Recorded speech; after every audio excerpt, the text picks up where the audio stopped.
তিন জায়গায় প্রয়োজনে মিথ্যা বলা যায়।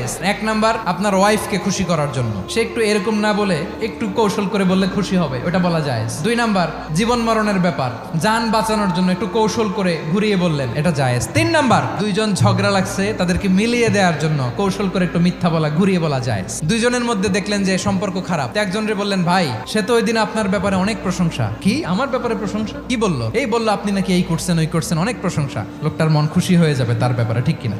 আবার তার সাথে যার ঝগড়া, ওরে যে বলুন, ভাই ওই দিন তো সে আপনার অনেক অ্যাপ্রিসিয়েশন করলো, অনেক, সে তো অবাক, কি রে বলে কি? এই যে দুইজনের ব্যাপারে দুইজনের একটু ভালো ভালো কথা বলে দিচ্ছেন, একদিন দেখবেন রাস্তা দিয়ে হাঁটার সময় একে অপরকে সালাম দিয়ে ফেলছে, সালাম দিয়ে বুকে জড়ায় ধরছে, আছে না নাই? আবার মিলমিশ হয়ে গেছে। কিন্তু আমাদের স্বভাব হইলো, দুই প্রতিবেশী যদি একসাথে বসে একসাথে হাঁটে, দূর থেকে দেখলে আমাদের জলে, আছে না নাই? ঘটনা কি? এই দুইটার মধ্যে এত মিল কে? এই দুইটার মধ্যে গিরিঙ্গি লাগানো যায় কিভাবে? আল্লাহর কাছে তওবা করেন, এই মানসিকতার যেন আমরা না হয়, আমরা মিলিয়ে দিব।